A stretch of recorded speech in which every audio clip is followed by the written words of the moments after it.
voulez, le chargement de l'objet multiview à travers lequel nous aurons deux vues distinctes.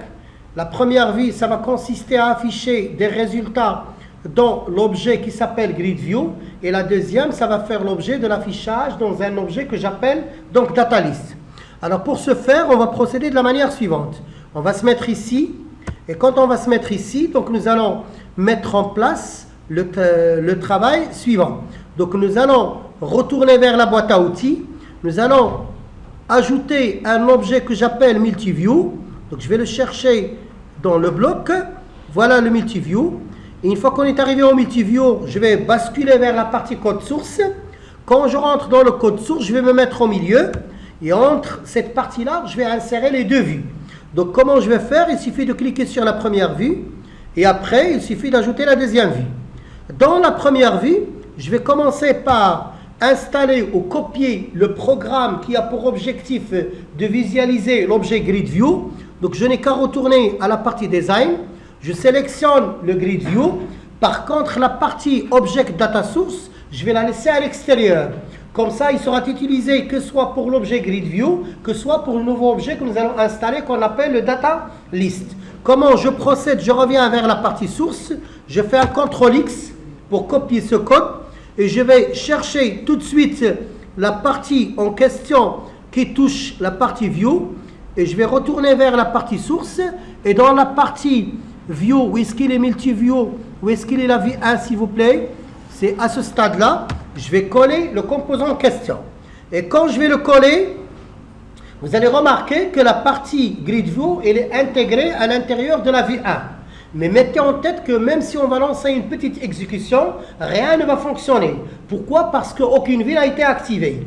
Pour pouvoir activer la première vue, il est intéressant de sélectionner le composant multiview, aller à la fenêtre des propriétés et chercher exactement la propriété en question qui s'appelle, où est-ce qu'il est? La propriété multiview 1, c'est enable active view index, qui est égal à -1, ça veut dire aucune vue qui est activée. Je souhaite activer la première vue, donc je vais noter un 0. Et quand j'ai l'envie d'activer la deuxième vue, donc je vais noter dans ce cas, c'est quoi? 1. Si j'aurai une troisième vue, je vais noter 2 et ainsi de suite. Donc la première partie elle a été faite. Nous passons à une première simulation pour tester l'opération en question. Donc je vais aller vers l'explorateur de solutions directement. Je vais générer le site afin de tenir compte de toutes les modifications en question. Et quand j'ai fait, je vais cliquer cette fois-ci sur le Google et j'attends l'exécution de la première feuille. Quand j'aurai donc la première feuille qui va être affichée, malheureusement, je n'ai pas choisi la première feuille. Donc je vais aller sélectionner l'objet qui s'appelle default.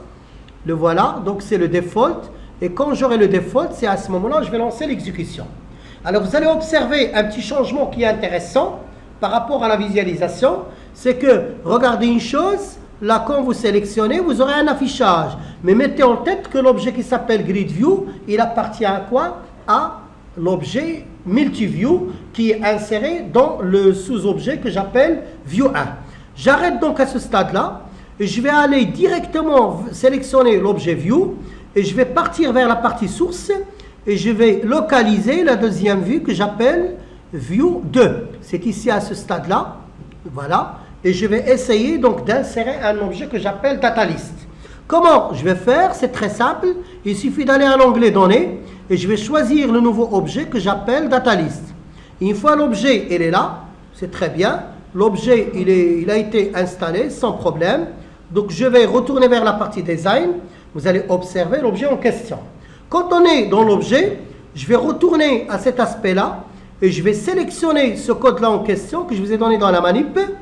Et cette partie-là, il doit être copié. Alors attendez un petit moment. Donc où est-ce qu'il est la version en question? Sinon, je vais aller directement vers le code source des fichiers. Donc j'aurai établissement. Je pars ici à l'IGA. Je vais choisir les TP d'ASP C#.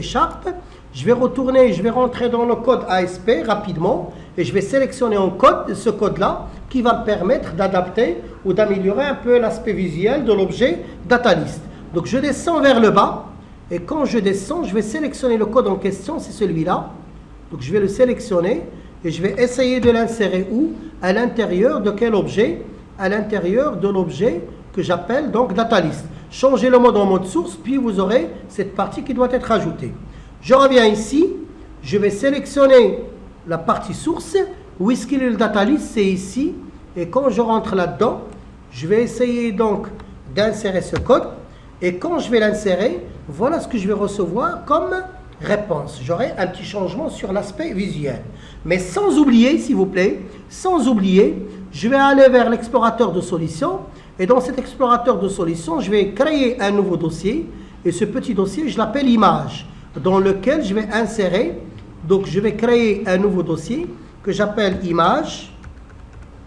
Et dans ce dossier image-là, je vais essayer d'insérer quoi? Une petite image. Donc, je vais dire ajouter un élément existant. L'élément existant, il se trouve dans l'emplacement suivant. Donc, je vais cliquer sur établissement, IGA. Je vais chercher les TP Framework. Et quand j'aurai les TP Framework, je vais chercher un fichier Lab Files. Et dans le fichier Lab Files, je vais choisir les composants.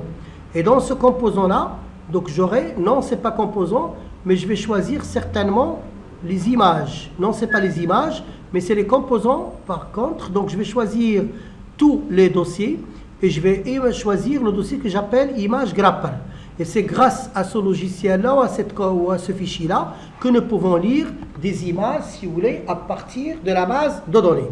Quand c'est fait, je vais retourner à la partie Default 2 et dans Default 1 plutôt, où est-ce qu'il est Default 1, on est arrivé à cette phase et je vais essayer donc de passer à l'étape suivante de ma manipulation. Après avoir copié ça, je peux modifier ces codes-là, je peux modifier ces propriétés-là et je vais aller à l'événement item commande dans lequel je vais faire la liaison pour partir de la feuille Default 1 vers la feuille que j'appelle donc Default 2. Donc je vais sélectionner le code en question. Donc je vais retourner toujours au même fichier que tout à l'heure. Quand on est là, je vais copier ce code. C'est le code qu'on avait corrigé la semaine passée. De voilà. Et je vais retourner donc directement à cet aspect-là qui est l'objet DataList. Et quand on est là, je clique sur le bouton droit, propriété. Et je vais aller voir l'événement en question. Ce n'est pas l'élément qui a été sélectionné, DataList 1. Je vais cliquer là. Et vous allez voir l'objet item commande. Et là, je fais un double clic. Et c'est dans cette partie-là où je vais insérer le code qu'on avait corrigé donc la semaine passée. Cette partie-là, je n'ai pas besoin, je dois l'enlever. D'accord? Et quand j'arrive à ce stade-là, je reviens vers le dossier et je vais essayer donc de faire une activation, une génération. Là, le système il m'a affiché des petites défaillances. C'est vrai qu'il y aura une incompatibilité. Nous allons essayer donc d'éviter ces incompatibilités.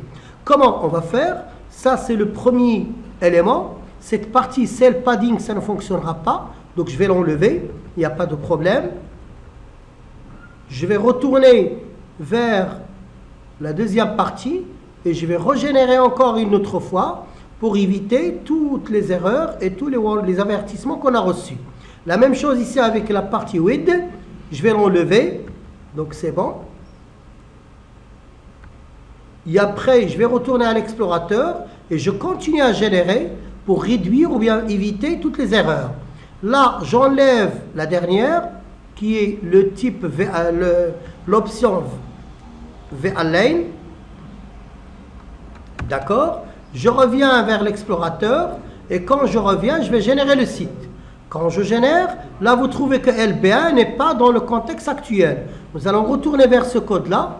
Et nous allons voir qu'est-ce qu'il y a comme problème au niveau de cette erreur. Puis ensuite, il y aura le type au nom d'espace des noms labels et introuvable. Donc nous allons examiner cette partie-là. Donc là, c'est LB1 qu'on avait appelé. Ça, c'est L en minuscule parce qu'il y aura l'incompatibilité. Et là, je devrais avoir le type que j'appelle label en majuscule. D'accord? Et quand on arrive, on va retourner à cette partie-là et je vais régénérer le site. J'obtiens la dernière erreur, c'est le nom LB1 n'existe pas dans le contexte actuel. Nous allons observer pourquoi on a ce LB1. Alors, label LB1, c'est bien ça, c'est comme ça qu'on avait écrit. Mais pourquoi donc ça n'a pas abouti? Non?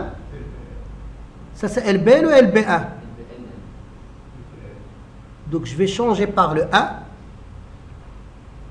Voilà. Et je vais retourner vers même la deuxième.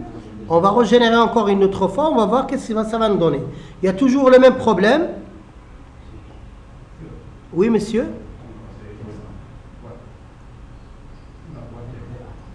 C'est vrai, monsieur. Voilà. Je sauvegarde. Je reviens vers la régénération. Et je vais générer donc le code en question. Alors j'attends, donc il n'y a pas d'erreur. Ça veut dire que c'est bon. Il n'y a plus d'avertissement. Il n'y a plus d'erreur. Qu'est-ce qu'il nous reste maintenant, mesdemoiselles, messieurs? Il ne reste qu'à retourner à cette feuille-là, à cette première que j'appelle default. Et dans la partie default, voilà, la partie default, c'est ici.